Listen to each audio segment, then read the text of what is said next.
ரஷ்யாவோட அதிநவீன ஆயுதம் அப்படின்னு சொல்லக்கூடிய சுகாய் S-70ன்ற ஒரு ட்ரோன் ஒன்று சமீபத்தில் உக்ரைனியன் டெரிட்டரி மேலே விழுந்து நொறுங்கியிருக்கு. உக்ரைனியன் டெரிட்டரி மேலே இவ்வளவு அட்வான்ஸ்டான ஆயுதங்களை ரஷ்யா எப்படி பயன்படுத்துகிறாங்க அப்படின்றது ஒரு மிகப்பெரிய கேள்விக்குறியாக இருக்கிறப்ப இந்த காணொலியில் நம்ம எதை பற்றி பார்க்க போகிறோம் அப்படின்னா, எப்படி உக்ரைனியன் டெரிட்டரி மேலே இந்த ரஷ்யாவோட மிக முக்கியமான ஆயுதம் பறந்து போச்சு, அப்போ எந்த அளவுக்கு உக்ரைனியன் டெரிட்டரியில் சில பாதிப்புகள் இருக்குது, இந்த ரேடார் கவரேஜில் சில பிளைண்ட் ஸ்பாட் இருக்குது.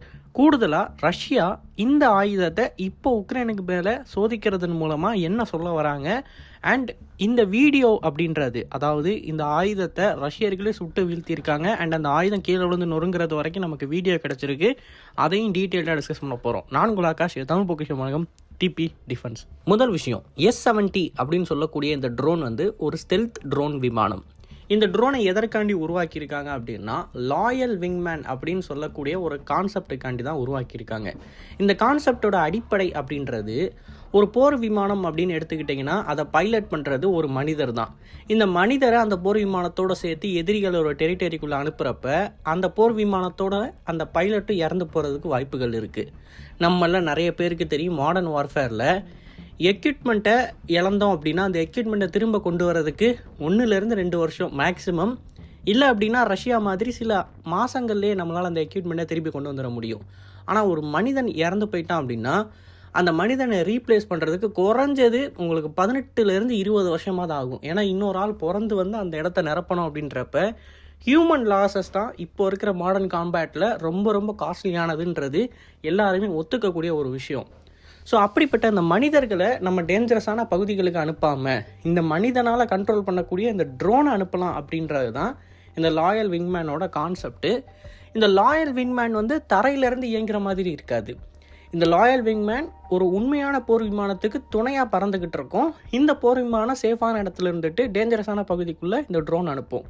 அண்ட் அந்த போர் விமானத்தில் பறந்துக்கிட்டு இருக்கிற பைலட் இந்த ட்ரோனை கண்ட்ரோல் பண்ணுவார். இதுதான் இதோட அடிப்படை கான்செப்ட். அந்த கான்செப்டின் படி 2022 வருஷம் இந்த SMO ஆரம்பித்ததுலேருந்து ரஷ்யர்கள் Su-57 கூடவே இந்த S-70 அப்படின்ற ட்ரோனையும் உள்ளே அனுப்பி சோதித்து பார்த்துருக்காங்க அப்படின்ற கிளைம் மிக பெரும் அளவில் இன்டர்நெட்டில் இருக்குது. ஆனால் அது எதுவுமே சாலிடான எவிடன்ஸை கொண்டு பேக் பண்ணப்படலை. அதாவது ஃபோட்டோஸ் மூலமாகவோ இல்லை வீடியோஸ் மூலமாகவோ நமக்கு தெரிய வரலை. ஆனால் இப்போ நடந்திருக்கிறது என்ன அப்படின்னு பார்த்தீங்கன்னா, ஒரு S-71 உக்ரைனியன் டெரிட்டரியால் விழுந்து நொறுங்கியிருக்கு. அப்போது இதற்கான அர்த்தம் என்ன அப்படின்னா, ரஷ்யர்கள் இந்த S-70 உக்ரைனியன் டெரிட்டரி மேலே பயன்படுத்திக்கிட்டு இருக்காங்க, கூடுதலாக Su-57 பயன்படுத்திக்கிட்டு இருக்காங்க அப்படின்றது நமக்கு நல்லாவே தெரியுது. ஓகே, இது எப்படி விழுந்து நொறுங்கியிருக்கு அப்படின்னு கேட்டிங்கன்னா, part by part video evidence நமக்கு சாலிடாக இருக்குது. இந்த போர் விமானத்தை இன்னொரு போர் விமானம், அதாவது அன்மேண்ட் ஏரியல் வெஹிக்கிளை மேண்ட் ஃபைட்டர் ஜெட் சுட்டு தள்ளுறதுலேருந்து இது வானத்திலேருந்து சுரண்டு கீழே விழுகிற வரைக்கும், விழுந்ததுக்கப்புறமா நொறுங்கி இருக்கிற அந்த பாகங்களை வீடியோ எடுக்கிறது வரைக்கும் எல்லாமே பக்காவாக கிடச்சிருக்கு. ஸோ எந்த விதமான சந்தேகமும் கிடையாது, 200% நம்ம அடித்து சொல்லலாம் இது S-70 தான் அப்படின்னு. அண்ட் விழுந்தது உக்ரைனியன் டெரிட்டரி மேலே. இப்போது S-70 எதற்காண்டி ரஷ்யாவே சுட்டு தள்ளணும் அப்படின்னு கேட்டிங்கன்னா, S-70 சில பழுது ஏற்பட்டிருக்கு. அந்த பழுதுனால இந்த விமானம் தொடர்ந்து அது பாட்டுக்கு வேற ஒரு டைரக்ஷனில் பறக்க ஆரம்பிச்சிருக்கு டுவர்ட்ஸ் உக்ரைன்.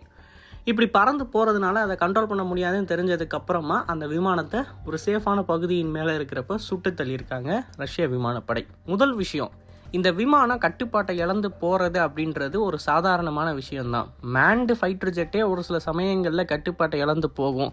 F-35 ஃபைட்டர் ஏர்க்ராஃப்ட்லாம் எத்தனையோ தடவை கிராஷ் ஆகிறத நம்ம பார்த்துருக்கோம். அப்படி இருக்கிறப்போ ஒரு அன்மேண்ட் ஏரியல் பிளாட்ஃபார்ம், முழுக்க மனிதனால் கட்டுப்பாடு பண்ணாமல் அட்டானமஸாக பறக்கக்கூடிய ஒரு விமானம், தேவைன்னா கட்டுப்படுத்திக்கலாம்.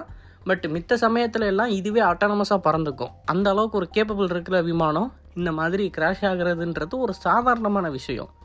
அதை உக்ரைனியன் மீடியா இப்போ என்ன பண்ணுவாங்க அப்படின்னா, மிக பெரும் வெற்றி மாதிரி பேசிக்கிட்டு இருப்பாங்க. இன்ஃபேக்ட் இந்த விமானத்தை சுட்டுத்தள்ளதே நாங்கள் தான் அப்படின்னு கூட சொல்லுவாங்க. இதெல்லாம் ப்ராப்பகேண்டா, இதெல்லாம் வழக்கமாக நடக்கிற ஒரு விஷயம். பட் எது எப்படியோ ஒரு டெக்னிக்கல் மேலிஃபங்க்ஷனால் இந்த விமானம் விழுந்திருக்கு அப்படின்றது இந்த இடத்துல சுவாரஸ்யமான விஷயம் கிடையாது. இது எங்கே விழுந்திருக்கு அப்படின்றது தான் சுவாரஸ்யமான விஷயம் உக்ரைன் டெரிட்டரி மேலே. இதற்கான அர்த்தம் என்ன அப்படின்னு பார்த்தீங்கன்னா, ரஷ்யர்கள் ரொம்ப கான்ஃபிடென்ட்டாக அவங்களோட ரொம்ப அட்வான்ஸ்டு பிளாட்ஃபார்ம் எல்லாத்தையுமே பயன்படுத்த ஆரம்பிச்சிருக்காங்கன்றது. இப்போ போரோட ஆரம்பத்தில் இருந்து மேற்கு நாடுகளோட மீடியா அவுட்லெட் எல்லாருமே என்ன சொல்லுவாங்க அப்படின்னா, ரஷ்யாவோட Su-57 இந்த போரில் பயன்படுத்தவே இல்லை, அவங்க 5th ஜென்னு சொல்கிறாங்க அப்படின்னா இந்த விமானத்தை பயன்படுத்தணும்ல, ஏன் பயன்படுத்தாமல் இருக்காங்க அப்படின்னா இது ஒரு 5th ஜெனே கிடையாது அப்படின்னு சொல்லிக்கிட்டு இருப்பாங்க. பட் ஆக்சுவலாக ரஷ்யர்கள் அவங்களோட ரொம்ப அட்வான்ஸான ட்ரோன் பிளாட்ஃபார்ம் எடுத்துகிட்டு வந்து டெஸ்டிங்கில் இருக்கிற ட்ரோன் பிளாட்ஃபார்ம் எடுத்துகிட்டு வந்து ஆக்டிவ் காம்பேட் ஜோனுக்குள்ள எடுத்துகிட்டு போகிறாங்கன்றப்ப இது மேற்கு நாடுகள் சொன்னது எல்லாமே சுத்த பொய் அப்படின்றத தான் காட்டுது. அண்ட் இன்னொன்று கூடுதலாக நம்ம பார்க்க வேண்டியது என்ன அப்படின்னா, ஒரு பக்கம் உக்ரைன் மிக பெரும் அளவில் ஆயுதங்களை இழந்துக்கிட்டு இருக்காங்க. அவங்களோட ஆர்மர்டு ஃபைட்டிங் வெஹிக்கிள்ஸாக இருக்கட்டும், பீரங்கிகளாக இருக்கட்டும், மிகப்பெரிய நம்பர்ஸில் இழந்துக்கிட்டு இருக்காங்க. இப்படி இவங்க இழந்துக்கிட்டு இருக்கிறப்ப இழந்த பீரங்கியை ரிப்பேர் பண்ணணும் அப்படின்னா அவங்க அந்த பீரங்கியை திருப்பி ஜெர்மனிக்கோ ஃப்ரான்ஸுக்கோ இல்லை அமெரிக்காவுக்கோ இல்லை நேட்டோ கண்ட்ரிக்கோ தான் அனுப்பணும். உள்நாட்டில் வச்சு லெப்பர்டு பீரங்கியையும் சேலஞ்சரையும் இல்லை ஏப்ரம்ஸையும் அவங்களால ரிப்பேர் பண்ண முடியலை. சின்ன சின்ன ரிப்பேர்ஸ் மட்டும்தான் அவங்களால பண்ண முடியுது. பெரிய லெவலில் இருந்துச்சு அப்படின்னா அதை பண்ண முடியலை. இன்ஃபேக்ட் ஒரு சில பீரங்கியெல்லாம் அவங்க எப்படி ரிப்பேர் பண்ணுறாங்கன்னா, இன்னொரு பீரங்கியை காவு கொடுத்து தான் இந்த பீரங்கியை ரிப்பேர் பண்ணுறாங்க. இன்னொரு பீரங்கியில் இருக்க உதிரி பாகத்தை எடுத்து இந்த பீரங்கியில் போட்டு இதை ஓட்டிக்கிட்டு இருக்காங்க. ஸோ இப்படி அவங்களோட மேனுஃபேக்சரிங் கேப்பபிலிட்டியாக இருக்கட்டும் இல்லை ரிப்பேரிங் கேப்பபிலிட்டியாக இருக்கட்டும் இவ்வளோ மோசமாக இருக்கிறப்ப, இன்னொரு பக்கம் ரஷ்யா மிகப்பெரிய சம்பவத்தை பண்ணியிருக்காங்க. என்ன அப்படின்னா, ஆக்டிவ் வார் ஜோன் போர் நடந்துக்கிட்டு இருக்கிற ஃப்ரண்ட் லைனுக்கு பக்கத்துலேயே ஒரு மெக்கானிக் ஷெட்டை வச்சு அந்த மெக்கானிக் ஷெட்டில் ஒரு ஒட்டுமொத்த பீரங்கியோட டரட்டையே மாற்றிருக்காங்க. ஒரு டரட்டையே தூக்கி இன்னொரு டரட்டு புது டரட்டை போட்டு ஒரு T-90 பீரங்கியை மறுபடியும் பேட்டலுக்கு அனுப்பிச்சிருக்காங்க சில மணி நேரங்களில். ஆக்டிவ் வார் ஜோனில் இவ்வளோ பெரிய மெக்கானிக்கல் ரிப்பேர் ஒர்க்ஸை ரஷ்யாவில் பண்ண முடியுது. ஆனால் உக்ரைனால் ஒரு சின்ன பாதிப்பு ஏற்பட்டாலும் அந்த பீரங்கியை டோ பண்ணி எடுத்துகிட்டு போய் அவங்க நாட்டில் வச்சு பண்ண முடியாமல் அப்படியே பண்ணணுன்னாலும் இன்னொரு வேலை செய்கிற பீரங்கிலேருந்து பாகத்தை எடுத்து பண்ணுற மாதிரி இருக்குது. சில சமயங்களில் இந்த உதிரி பாகங்கள் கிடைக்காம போய் பீரங்கியை அப்படியே ஒரு ட்ரக்கில் ஏற்றி இங்கேருந்து ஜெர்மனிக்கோ ஃப்ரான்ஸுக்கோ அனுப்பிக்கிட்டு இருக்காங்க. இந்த இடத்துல லாஜிஸ்டிக்ஸ் அப்படின்றது உங்களுக்கு தெளிவாக புரிய வரும் அப்படின்னு நினைக்கிறேன். ஆயுதங்கள் அப்படின்றது நீங்கள் 100கணக்கில் 1000கணக்கில் உக்ரைன் கொடுக்கலாம். இந்த ஆயுதங்கள்லாம் ரிப்பேர் ஆச்சு அப்படின்னா அதை மறுபடியும் பழுது பார்த்து அதை செயல்பட வைக்கிறதுன்றது இன்னொரு முக்கியமான விஷயம். இந்த ஒரு முக்கியமான விஷயத்தில் மேற்கு நாடுகள் மிக பெரும் அளவில் கோட்டை விட்டுருக்காங்க. இதை நான் இன்னும் சிம்பிளாக சொல்லணும் அப்படின்னா, நிறைய பேர் ரஷ்ய பீரங்கிகளோட லாஸை எண்ணுவாங்க. அப்படி எண்ணுறப்ப ஒரு சில பீரங்கிகள் சின்ன சின்ன டிஃபெக்டில் போர்க்களத்தில் கிடக்கும்.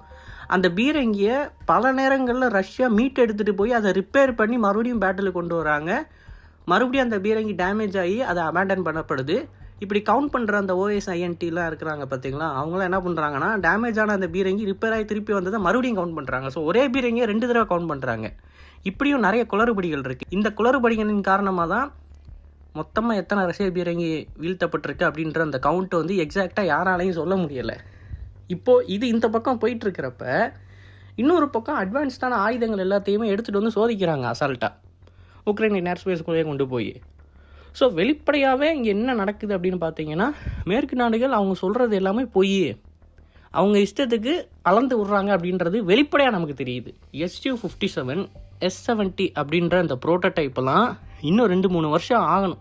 இன்னும் 2 வருஷம் கழித்து அந்த ப்ரோட்டோடைப்பை அவங்க முழுமையாக இண்டெக்ட் பண்ணி அதுக்கப்புறமா உக்ரைனுக்குள்ளே கொண்டு வரணும். இவங்க என்னன்னா இவ்வளோ அசால்ட்டாக கொண்டு வந்துக்கிட்டு இருக்காங்க.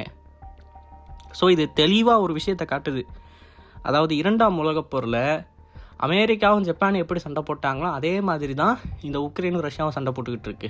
நான் ஏன் இதை இழுத்துட்டு வரேன் அப்படின்னா, ஜப்பான் அந்த டைமில் அவங்க நாட்டு வீரர்களுக்கு தேவையான உணவுப் பொருட்களையே கப்பலின் மூலமாக கொடுக்க முடியாமல் இருந்துச்சு. லாஜிஸ்டிக்ஸ் அந்த அளவுக்கு பாதிப்படைஞ்சு அவங்களோட வீரர்கள் பட்னி கிடந்து சண்டை போட்டுக்கிட்டு இருந்தாங்க. இன்னொரு பக்கம் அமெரிக்கா ஐஸ்கிரீம், ஒரு கப்பல் நிறைய ஐஸ்கிரீம் எடுத்துகிட்டு அவங்களோட சோல்ஜர்ஸுக்கு கொடுத்துக்கிட்டு இருந்தாங்க. சாப்பாடை விட்டுருங்க, ஐஸ்கிரீம். ஒரு நாட்டு இராணுவம் அந்த நாட்டு இராணுவ வீரர்களுக்கு ஐஸ்கிரீம் ஒரு கப்பல் நிறையா கொடுக்குது அப்படின்னா, அப்போது லாஜிஸ்டிக்கலி அந்த நாட்டோட இராணுவம் எந்த அளவுக்கு திறன்பட செயல்பட்டுக்கிட்டு இருக்கு அப்படின்றத தான் இங்கே நம்ம முக்கியமாக பார்க்க வேண்டியது. ஸோ ஒரு பக்கம் சோத்துக்கே வழி இல்லாமல் இறந்துக்கிட்டு இருக்காங்க, இன்னொரு பக்கம் சாப்பிட்டு முடிச்சுட்டு ஒரு ஐஸ்கிரீம் வீடாக நல்லா இருந்தால் நல்லா இருக்குமே அப்படின்னு சொல்லி ஐஸ்கிரீம் வாங்கி சாப்பிட்டுக்கிட்டு இருக்காங்க. இதுதான் இப்போது உக்ரைனுக்கும் ரஷ்யாவுக்கும் இருக்கிற நிலைமை. ஒரு பக்கம் ஸ்டார் வாங்கிக்கிட்டு இருக்காங்க, இன்னொரு பக்கம் அபண்டன்ட்டான ரிசோர்ஸ் இருக்குது. அவங்களுக்கு தேவையான எல்லா ஆயுதங்களும் இருக்குது, ஆர்ட்லரி சப்போர்ட் இருக்குது, ஏர்ஃபோர்ஸ் சப்போர்ட் இருக்குது. பொறுமையாக வச்சு நம்ம செய்யலாம் அப்படின்ற மாதிரி அவங்களோட காய்களை நகர்த்திக்கிட்டு இருக்காங்க. அதுக்கு இது ஒரு மிக சிறந்த எக்ஸாம்பிள். ஸோ இன்னைக்கான காலையில் நான் சொன்ன கருத்துக்களை பற்றி நீங்கள் என்ன நினைக்கிறீங்க அப்படின்றத மறக்காமல் கமெண்ட்ஸில் பதிவிடுங்க. அண்ட் இது போல் இன்னொரு செய்தியில் சந்திப்போம். நன்றி, வணக்கம்.